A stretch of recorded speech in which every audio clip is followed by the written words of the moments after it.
Ang nangyari sa nakaraang chapter ay inannounce na ni Rudius sa kanyang mga kaibigan na magaling na ang kanyang ED. Sa sumunod na eksena ay habang gumagawa ng liham para sa kanyang tatay, ay napapahuni si Rudius at kita pa din sa mga mukha niya yung saya kaya napapatingin si Nanahoshi sa kanya.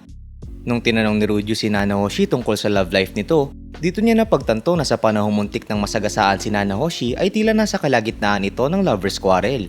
Matapos niyang isipin na sana hindi na lang siya nagtanong tungkol dun, ay lumipat na ang eksena sa pagpunta niya sa student council room upang kausapin si Ariel. Pagpasok niya doon ay nagpasalamat siya kay Sylvie dahil nakatulong ito sa pagpapagaling ng kanyang ED at narinig niya daw na si Ariel yung may ideya ng nangyari sa kanila ni Sylvie sa kuweba. Kaya dahil doon ay kung meron daw may itutulong si Rudius ay huwag silang mag-alinlangan na tawagin siya. Sinabi naman ni Ariel na reassuring na malaman na willing siya na tumulong. Pero ano daw yung intensyon niya kay Sylvie dahil nagawa niya na daw ma-achieve ang kanyang primary goal na pagalingin ang kanyang sarili.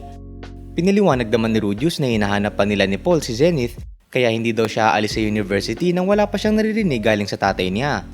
Sinabi ni Ariel na sigurado naman na hindi lang intensyon ni Rudius na iwan ang bansang iyon at kitain ng kanyang tatay ngayong tapos na yung treatment niya. Itatapon na lang daw ba basta-basta ni Rudius si Sylvie matapos niya iyong gamitin. Anong aksyon daw yung sa tingin ni Rudius na kailangan niyang gawin upang kunin ng responsibilidad matapos ito kunin ng chastity ni Sylvie? Sa huli, isinigaw ni Rudius na papakasalan si Sylvie na nagpagulat kina Ariel. What's up mga Oni-chan? Welcome back sa ating manga review series tungkol sa Mushoku Tensei na may isang MC na 34 years old na nabuhay muli sa ibang mundo at nagpa siyang hindi sayangin ng second chance sa buhay. Siya nga pala, kung gusto niyo maging updated sa storya nito, ay pwede niyo rin panoorin ang full season 1 recap na in-upload namin a while ago. Link in the description below. So, simulan na natin ang video. Pero bago tayo magsimula, shoutout nga pala sa mga Senpai tier members natin. Salamat sa solid yung suporta!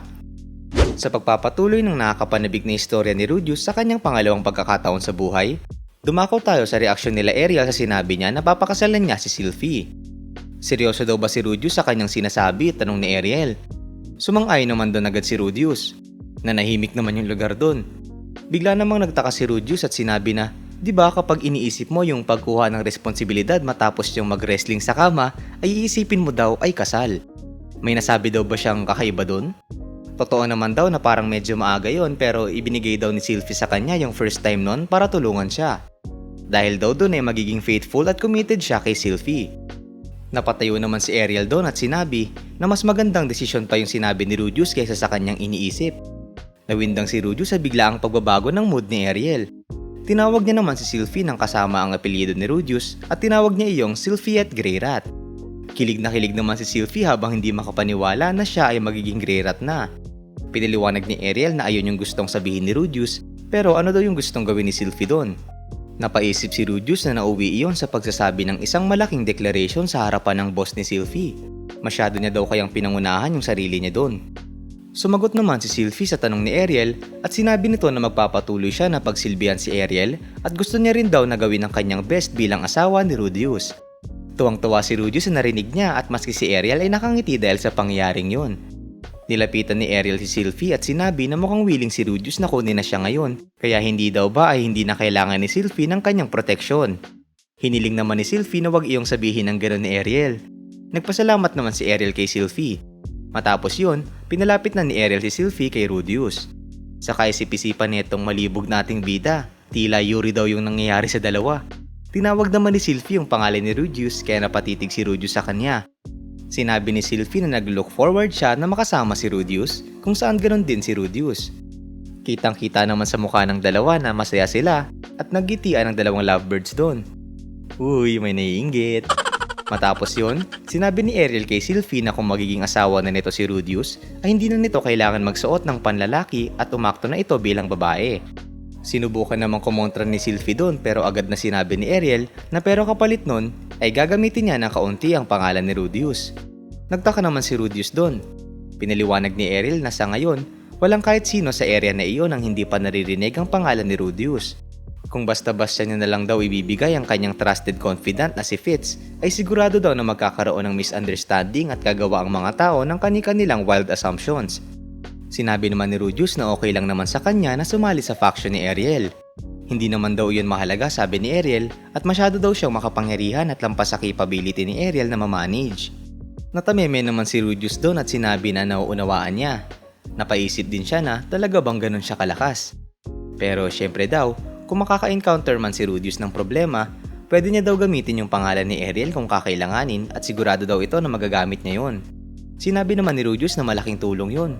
Sa isip niya ay sinasabi niya na sa halip ng kanyang lakas ay piniling gamitin ng prinsesa yung impluwensya niya at nakakakuha pa siya ng isang supporter. Tila lahat daw ng iyon ay convenient para sa kanya kaya inisip niya kung okay lang ba yun. Inalis naman ni Sylvie yung salamin niya at tinawag sina Ariel at Luke. Buong puso siyang nagpasalamat sa dalawa dahil sa lahat ng ginawa ng mga iyon para sa kanya. Yumuko rin doon si Rudius upang magpasalamat din. Sinabi naman ni Ariel na maging masaya si Sylvie doon. Nakangiting sumang-ayon naman si Sylvie kay Ariel. Pag-aasawa, isang teritoryo na hindi naranasang tahakin ni Rudius sa kanyang nakaraang buhay. Ang pagbati daw ng mga taong nakapalibot sa kanya. Hindi daw ba't iyon ang pinakamasayang sandali ng kanyang buhay? Ito na daw ba yung tinatawag nilang kaligayahan? Tuwang-tuwa sila Rudius, Sylvie at Ariel dito habang tila naiirita si Luke. Sa sumunod na eksena, makalipas ang ilang araw, kwento ni Rudius kina Zenobia at Cliff na medyo biglaan nga pero ikakasal na siya. Kinongratulate siya ng dalawa at tinanong ni Cliff kung sino yung babae. Nung sasagutin niya na iyon ay bigla niyang na-realize na okay na daw kaya na i-reveal ang pangalan ni Sylvie. Napag-usapan naman na daw nila yung hindi pag-crossdress ni Sylvie pero ayun. Dahil doon ay napagdesisyonan niyang isikreto muna iyon at pinaliwanag niya na lang na yung babaeng iyon yung tumulong sa kanya na pagalingin ang kanyang sakit at ipapakilala niya na lang daw ito sa susunod pero sa ngayon ay sikreto muna yon. Sabi naman ni Cliff na kung yung fiancé ni Rudius ay follower ng Millis Church ay ipaalam niya lang at kung okay lang si Rudius sa simplified ceremony ay pwede niyang isolemnize yung kasal nila para sa kanya. Sa isip ni Rudius ay marahil na hindi naman supporter si Sylvie at matapos yun ay nagpasalamat na din siya. Matapos yun, ay may ipinakita si Rudius at sinabi na gusto niyang tulungan nila siya doon. Nagtaka naman sila Cliff kung ano iyon kaya piniliwanag ni Rudius na naghahanap siya ng bahay kung saan makakapaglabing-labing sila ni Sylvie nang magkasama. Napakomento naman si Cliff doon na ang bilis naman ni Rudius. Sinabi naman ni Zenobia doon na hindi naman daw yun mabilis at para sa isang married couple, ang isang bahay ay indispensable. Sumang-ayon naman si Cliff at sinabi na tama si Zenobia. Piniliwanag ni Rudius na yung ipinakita niya ay isang provisional contract para sa property na pinagnegotiatean niya. Napakomento si Zenobia na ang mura nun para sa size ng property na yon. Sinabi naman ni Rudius na sa katunayan, yung mansion na iyon ay may madilim na history at iyon daw ay isang haunted mansion. Gulat na gulat naman si Zenobia at Cliff sa kanilang narinig. According daw sa real estate agent, sinasabi nila na may sumpa yung bahay na iyon at sa gitna ng gabi may maririnig ka daw na scraping sound. Kahit na sinubukan na daw ng mga iyon na hanapin yung sanhi ng scraping sound, ay hindi nila iyon nagawang makita. Matapos daw nila hayaan yon at inisip na mawawala rin, sa sumunod na araw ay lahat ng nakatira doon ay pinatay. Habang nanginginig sa takot ay napatanong sina Zenobia kung sinubukan na daw ba nilang tumawag ng exorcist. Nagpost naman na daw ng request sa Adventurers Guild yun sabi ni Rudius pero hindi lamang daw yun ang popular at ilan sa mga adventurer na tumanggap nito ay pinatay din. Tila ang Magic Guild daw ay wala talaga sa posisyon na tutukan ng mga land-related matters.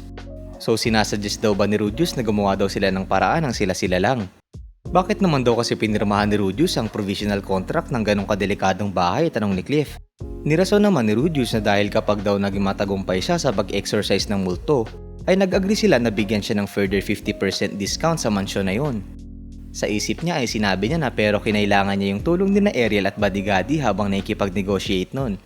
Nung aalokin na ni Zenobia si Rudius na siya nang bahala dun, ay agad na tinanggihan niyon ni Rudius at sinabi na pathetic yon para sa kanya kung aasa siya kay Zenobia.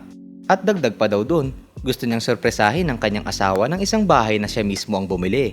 Sinabi naman ni Cliff na totoo na kapag ang lalaki ang nagprepara ng bahay, ay nagpapakita iyon ng maaasahan nito. Nauunawaan naman na daw ni Zenobia at Cliff yung rason kung bakit sila kinausap ni Rudius tungkol doon. Napangiti naman dito si Rudius at sinabi na, yes!